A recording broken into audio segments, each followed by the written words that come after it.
Assalamu alaikum. Welcome to my YouTube channel Knowledge for Students. Students, today we are starting class number 22. And in today's class, we are going to talk about part 2 of present indefinite. Present indefinite का part 1 हमने पिछली class में पढ़ा था, तो आज की class में हम प्रेजेंट इंडेफिनेट का दूसरा पार्ट पढ़ने जा रहे हैं। सो स्टूडेंट्स, क्लास शुरू करने से पहले अगर अभी तक आप लोगों ने मेरे चैनल को सब्सक्राइब नहीं किया तो प्लीज़ सब्सक्राइब के बटन पे क्लिक कर दें, और अगर आपको मेरी वीडियोस पसंद आ रही हैं तो प्लीज़ ज़रूर लाइक के बटन पे क्लिक करो यार। और अगर आपको सीखने को मिल रहा है इन क्लासेस से तो अपने दोस्तों के साथ भी शेयर करें, ताकि ये नॉलेज सिर्फ आप तक महदूद ना रहे बल्कि उन तक भी पहुंच सके।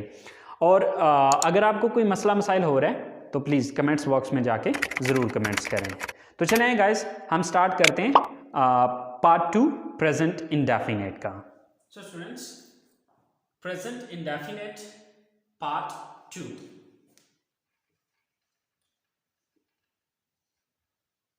ये क्या है इसका? Part 2, right. अब पार्ट 2, जैसे कि पिछली क्लास के अंदर मैंने बताया था आपको कि पार्ट 2 जो उसमें सब्जेक्ट यूज होंगे वो सब्जेक्ट होगा ही, she, it and singular noun. अच्छा, इसकी डेफिनेशन, इसकी पहचान सब कुछ सेम वैसे ही है जो कि आप पिछली क्लास में पढ़ चुके हैं। अब वहां पर जो सिर्फ फर्क आता है वो सिर्फ आता है स्ट्रक्चर के अंदर।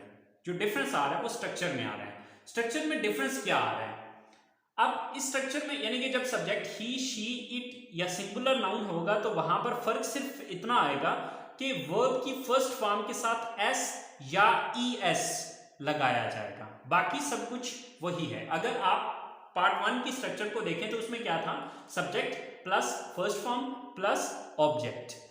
अब आज की स्ट्रक्चर में फर्क सिर्फ इतना है कि यहां पे हम क्या कर रहे हैं? सब्जेक्ट, फर्स्ट फॉर्म, एस या एस के साथ। सिर्फ ये चीज, एक जो नई चीज या चेंज आ रहा है वो सिर्फ इस चीज का है और कोई डिफरेंस नहीं है। पार्ट 1 और पार्ट 2 में कोई लंबी चौड़ी कहानी नहीं है, कोई लंबा चौड़ा डिफरेंस नहीं है। फर्क सिर्फ आता है एस या ईएस का, दैट्स इट। इसके अलावा इसमें कोई चेंज नहीं है, बाकी वही है। अगर आप एस या ईएस को हाइड कर देते हैं या यहां से रिमूव कर देते हैं तो ये स्ट्रक्चर आपकी पार्ट 1 की बन जाएगी, ठीक है। और अगर आप एस या ईएस को छोड़ देते हैं यानी कि लगा देते हैं, यहां पर लिख देते हैं, तो ये क्या हो जाएगा?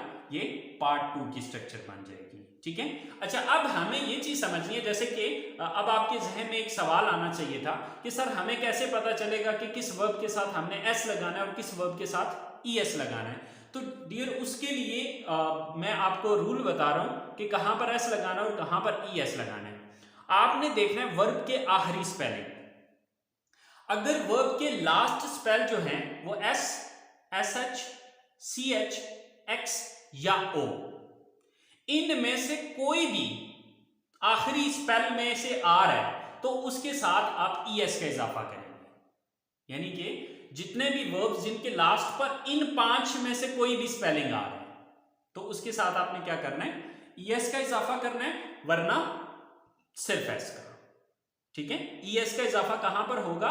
जहां पर वर्ब के आखिरी spell S, S H, C H, X या फिर ओ, इनमें से इन 5 में से जो भी लास्ट स्पेल जिस वर्ब के एंड पे आ रहे होंगे वहां पर हमें ईएस लगाना होगा, वरना हम सिर्फ एस का इजाफा करेंगे। मिसाल के तौर पे टीच। अब ये टीच है तो इसके आखिरी जो 2 स्पेल हैं वो क्या है? C H. तो ये देखें सी एच, अगर सी एच आ रहा हो तो उसके साथ किसका इजाफा करेंगे? ईएस का इजाफा करेंगे। तो यहां पर मुझे क्या करना पड़ेगा? ईएस लगाना पड़ेगा। सिर्फ अकेला एस मैं यहां पर नहीं लगा सकता। इसी तरह से फर्ज करें हमारे पास एक वर्ब है गो, तो आप देखिए गो का जो लास्ट स्पेल है वो ओ है, ओ, ठीक है। तो अब इसका आखिरी स्पेलिंग ओ आ रहा है तो इसके साथ फिर मुझे ईएस लगाना पड़ेगा। इसी तरह से हमारे पास एक वर्ब है मिक्स, ठीक है। तो अब मिक्स का जो आखिरी स्पेल है वो एक्स है, ओके। सो अब मुझे यहां पर ईएस का इजाफा करना पड़ेगा जब सब्जेक्ट ही, शी, इट या सिंगल नेम, सिंगुलर नाउन का मतलब होता है एक नाम, ठीक है। सो एक नाम जब होगा तो उस सूरत में एस या ईएस लगाना पड़ेगा। अच्छा, अब ये तो हमने सारे ईएस वाले देखे, 1-2 हम देख लेते हैं जहां पर हमने सिर्फ एस लगाना है। मिसाल के तौर पे हमारे पास जो नेक्स्ट वर्ब है वो है वर्क। अब देखिए वर्क के एंड पे इन 5 में से कोई भी नहीं है, ना एस है, ना एस एच है, ना सी एच है, ना एक्स है, ना ही ओ है। तो यहां पर मैं ई एस का इजाफा नहीं बल्कि सिर्फ एस का इजाफा करूंगा। तो अब इसको WORKS वर्क्स कर दूंगा, ठीक है। सेम लाइक दैट फर्स्ट करें हमारे पास एक वर्ब है रेन, यानी कि बारिश होना। तो अब इसके एंड पे इन 5 में से कोई भी नहीं आ रहा, तो मैं सिंपल एस लगाऊंगा। तो आई होप सो आपको इस एस या ई एस वाले चक्कर की समझ आ गई होगी। तो चले हम सेंटेंसेस बना के देखते हैं कि हम इसके सेंटेंसेस किस तरह से बनाएंगे। सो स्टूडेंट्स, आयशा अपना वक्त जाया करती है। सो यहां पर सब्जेक्ट क्या है? आयशा।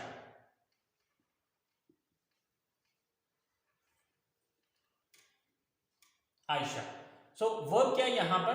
वक्त जाया करना। जाया करना की इंग्लिश है वेस्ट। अब चूंकि एंड पे इन चारों में से कोई भी नहीं आ रहा तो सिर्फ मैं एस लगा दूंगा।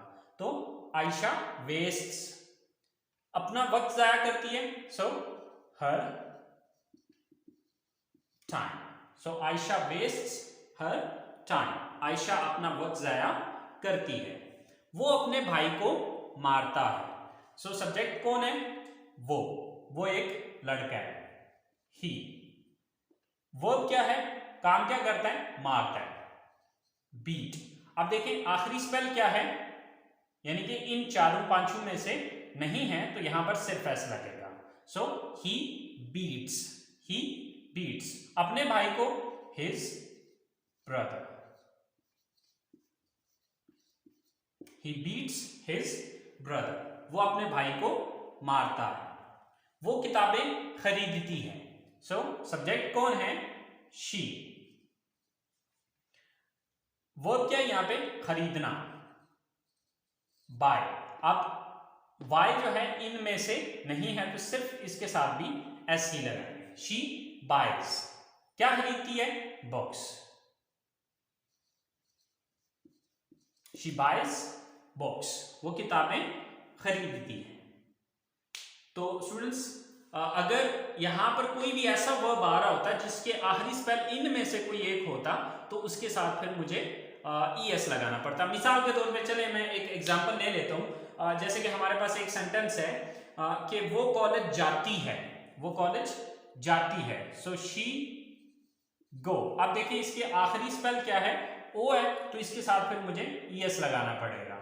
सो she goes to college, she goes to college, वो कॉलेज जाती है। सो स्टूडेंट्स, ये हमारे इसके पॉजिटिव सेंटेंसेस हैं। आई होप सो अब आपको इसकी समझ आ चुकी होगी। तो चलें अब हम इसके नेगेटिव्स को देख लेते हैं। सो स्टूडेंट्स, नेगेटिव सेंटेंसेस बनाने के लिए अब इसकी स्ट्रक्चर क्या होगी? Subject plus does not plus first form plus object. अच्छा स्टूडेंट्स, अब आपके जहन में एक सवाल आ रहा होगा, और वो सवाल क्या होगा? वो सवाल ये होगा कि सर अब वो एस या ई एस क्यों यहां से खत्म हो गया? यानी कि पॉजिटिव सेंटेंसेस के अंदर हम वर्ब की फर्स्ट फॉर्म के साथ एस या ई एस लगा रहे थे, तो यहां पे क्यों नहीं आ रहा? तो बच्चे अभी भी यहां पर भी एस या ई एस का यूज हो रहा है, लेकिन वो कहां पर हो रहा है? वो यूज हो रहा है आपके डू के साथ। अब देखिए डू का आखिरी स्पेल क्या था? ओ। तो ओ के साथ हमने ई एस का इजाफा किया, तो जब हमने डू के साथ ई एस का इजाफा किया तो ये डज बन गया, ठीक है। यानी कि जब हम फर्स्ट पार्ट का नेगेटिव पढ़ रहे थे तो उसमें हम डू नॉट यूज कर रहे थे। अच्छा, अब आप सोचे होंगे कि सर हमने ऐसा क्यों नहीं किया कि वो एस या ई एस उधर ही रहने देते। लेकिन बच्चे यहाँ पर ये चीज़ आपने याद रखनी है कि ग्रामर का ये रूल है कि ये चीज़ जो अप्लाई होती है अपने आने वाले जुमले के अंदर पहला जो वर्ब है, चाहे वो हेल्पिंग वर्ब है चाहे वो रियल वर्ब है, यहाँ पर डू जो है ये बेसिकली हेल्पिंग वर्ब के तौर पे इस्तेमाल हो रहा है, ठीक है। तो आने वाला जो भी पहला वर्ब होगा उसके साथ ये चीज़ अप्लाई होगी। इसलिए मैं चूंकि यहाँ पर पहले डू आ रहा है तो अब ये एस या यस मुझे इसके साथ लगाना पड़ेगा, वहां पर मैं नहीं लगा सकूंगा, ठीक है। तो ये बात आप देखेंगे जब हम पॉजिटिव सेंटेंसेस को डिस्कस कर रहे थे तो पॉजिटिव सेंटेंसेस में डू नहीं आ रहा था, यानी कि सब्जेक्ट के फौरन बाद हमारे पास फर्स्ट फॉर्म आ रही थी। इसलिए हमने इसके साथ SEIS का इजाफा किया था, ठीक है। लेकिन अब जब हम इसका नेगेटिव बना रहे हैं तो नेगेटिव बनाने के अंदर हमारे पास डू आ रहा है, यानी कि सब्जेक्ट के फौरन बाद डू आ रहा है। तो जो डू हेल्पिंग वर्ब है इसके साथ हम अब ES का इजाफा कर रहे हैं। S या ES का इजाफा करना था, लेकिन यहां पर सिर्फ ES का इजाफा हो पाएगा। क्यों? क्योंकि इसके आखिरी स्पेलिंग जो डू के हैं वो O है। तो O वाले स्पेलिंग जहां पे एंड, जहां पे जिस सेंटेंस जिस वर्ड का एंड जो है वो O पे हो रहा हो उसके साथ हम S नहीं लगा सकते बल्कि ES लगा सकते हैं, ठीक है। तो इसलिए हमने इसको डू की बजाय डज कर दिया और वहां से वो S या ES का चक्कर खत्म हो गया। क्यों खत्म हो गया? क्योंकि वो ऑलरेडी यहां पर हम कर चुके हैं, ठीक है। तो हमारे पास पहला सेंटेंस है वो कपड़े सिलाई नहीं करता है। सो सब्जेक्ट कौन है? वो, यानी कि वो एक लड़का, he, then does not। सिलाई करना वो क्या है यहाँ पे? सिलाई करना। सिलाई करना की इंग्लिश जो है वो स्टिच भी होती है और सीव भी होती है, आप दोनों में से जो मर्जी यूज कर लें। सीव, he does not sew। क्या सिलाई नहीं करता है? कपड़े, the clothes। He does not sew the clothes। वो कपड़े सिलाई नहीं करता है। सेकंड सेंटेंस है हमारे पास सोनिया अपनी अम्मी की मदद नहीं करती है। सो सब्जेक्ट कौन है? Sonia, then does not.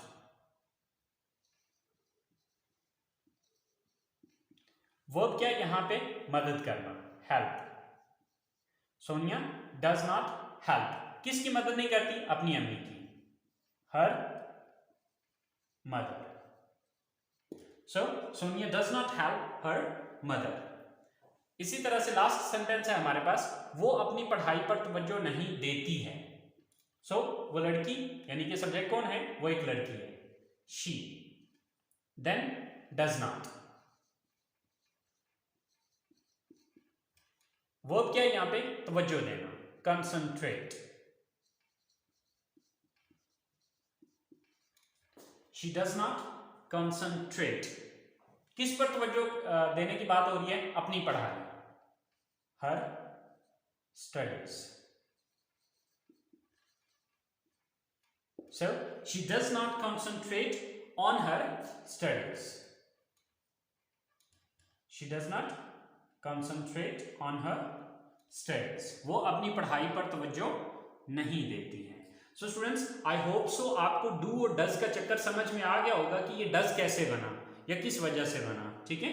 तो ये चीज याद रखनी है कि डज कहां पर आएगा? जब सब्जेक्ट ही, शी, इट या सिंगल नेम होगा तो वहां पर आपने डज नॉट लगा देना है।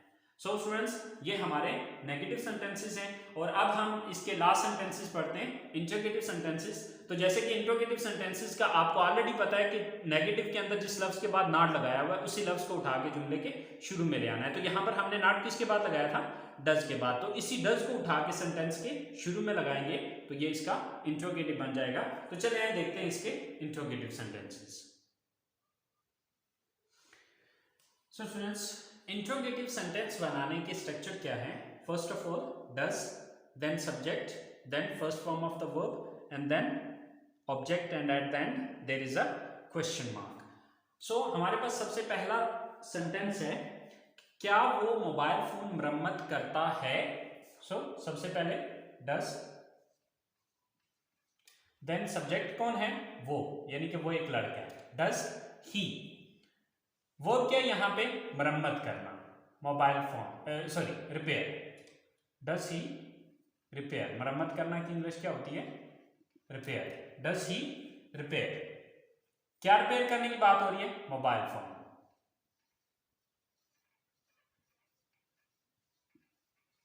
So does he repair mobile phone. क्या वो मोबाइल फोन रिपेयर करता है? सेकंड सेंटेंस है क्या वो अपने बड़ों से बदतमीजी करती है? सबसे पहले डज, सब्जेक्ट कौन है? वो एक लड़की, शी, डज शी। वर्ब क्या यहां पे? बदतमीजी करना, मिसबिहेव। Does she misbehave. किसके साथ मिसबिहेव करती है? अपने बड़ों के साथ, with her elders. So does she misbehave with her elders? क्या वो अपने बड़ों के साथ बदतमीजी करती है? लास्ट सेंटेंस है हमारे पास, वो क्यों कपड़े धोती है, वो क्यों कपड़े धोती है। अच्छा, अब इस सेंटेंस के अंदर हमारे पास क्वेश्चन वर्ड आ रहा है, तो यहां पर जैसे कि पिछली क्लास में मैंने आपको बताया था कि क्वेश्चन वर्ड जो है वो इसी सिंपल इंटरोगेटिव सेंटेंस के शुरू में आएगा। तो सबसे पहले क्यों की इंग्लिश आएगी, क्योंकि क्यों जो है वो एक क्वेश्चन वर्ड है, ठीक है। तो क्यों की इंग्लिश क्या है, वाई। अब इसके बाद ये स्ट्रक्चर लगेगी, why does, why does. Subject कौन है, वो शी। वाई डज शी, क्या करती है, काम कौन सा करती है, वर्क क्या है यहाँ पे, वॉश, धोती है। वाई डज शी वॉश, क्या धोती है, कपड़े। Why does she wash the clothes. So why does she wash the clothes. So students, ये इसके इंट्रोगेटिव सेंटेंसेस हैं। आई होप सो आपको प्रेजेंट इंडेफिनिट टेंस का जो सेकंड पार्ट है वो समझ में आ गया होगा। अगर फिर भी आपको कोई चीज़ समझ में नहीं आई है तो प्लीज़ आप लोग कमेंट्स बॉक्स में जाके कमेंट्स कर सकते हैं। अगर पहला पार्ट समझ आ गया तो पार्ट 1 और पार्ट 2 के अंदर जैसे कि मैंने बताया कि सिर्फ एस या यस का ही डिफरेंस आ रहे हैं, ठीक है। बाकी जो उसकी डेफिनेशन है, जो उसकी पहचान है, वो सब कुछ सेम वैसी ही है जो कि पार्ट 1 की है। तो चलें आज की क्लास को यहीं पे स्टॉप करते हैं। इंशाल्लाह ज़िंदगी रही तो अगली क्लास के साथ हाजिर होंगे। तब तक के लिए अपना बहुत सारा ख्याल रखिएगा, दुआओं में याद रखिएगा। अल्लाह हाफिज़।